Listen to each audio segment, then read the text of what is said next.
Welcome back, and still talking about the special thing about parallel plates. Here, we need to have here, if you can check, we've got positively charged plate up there and a negatively charged plate down here. Field is always from positive to negative. So you can see the field lines are from negative to positive as illustrated there. And therefore in here, in this whole space here, you've got what we call uniform electric field. Okay, now let's come to the next one so that I can explain this. If we connect this parallel plates, which could be a capacitor, okay, in case there, we connect it to this energy supply. Okay, what is going to happen is that these parallel plates are going to store a charge. They're going to store charge. Okay, and the amount of charge stored here will depend on the capacity of the capacitor, how much it can take in terms of charge. And therefore, we have to regulate our potential difference in such a way that whatever potential difference we are using to get the capacitor to store the charge, it's not too huge to blast our capacitor or too less not to make it function optimally. Okay. Now, let's look at this here. How do we then charge and discharge a capacitor? This symbol here represents a capacitor. So you will see here with a capacitor, it's not like as a battery. Look at the difference. This is the battery representation. You've got one long arm, one short arm. But for capacitors, two equal arms represent a capacitor. This S switch here, when it is connected here, it allows if it is connected up here, if it is connected at A, if it goes there, this is an open switch. If it goes there, then this capacitor is connected to the potential difference. So it begins to store charge. Okay? When it begins to store charge, the amount of the EMF, the potential difference V here,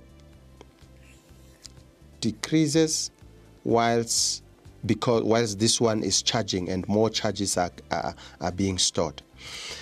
When this switch here now comes off there into point B, then the capacitor is not connected to the potential difference supply anymore.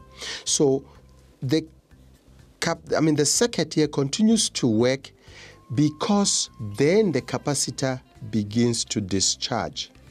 So there is the charging and the discharging of a capacitor. Let's look at some illustrations to check on this and see what was happening. When the switch was at point B, we see that at point A, we see that with the capacitor, the storing of charge increased until a point where it levels up, so the capacitor is fully charged there. But what happens to VR, the potential difference across here? What happens to VR?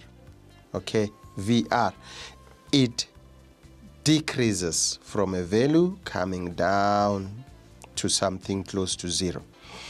And then when the switch now is placed at point B and the capacitor is now discharging, where do you think it will, how do you think the curve is going to be like? The curve will be, if this is the point, I think that is the point, that is how much it was charged. The capacitor will discharge until there is no charge on it, like that. So that will be, this is the opposite of that. This curve here is the opposite of that. This is charging. And what I've drawn here is this charging of the capacitor. Okay, right. Now, when you build a capacitor, what do you have to take into consideration. When building a capacitor, one needs to know exactly how much charge that capacitor has to store. So you need to know its capacity. You want a capacitor that will store this much charge. This will help you because there are specifications, as you're going to see in the next section. This is called, and the exact amount of charge that will be stored in that capacitor, that is called the capacity of the capacitor, how much it can store. The capacity of a capacitor depends on the area of the parallel plates, the permittivity of the dielectric, and the distance between the plates. Those are the three things it depends on. Now, let's meet each other in the next section.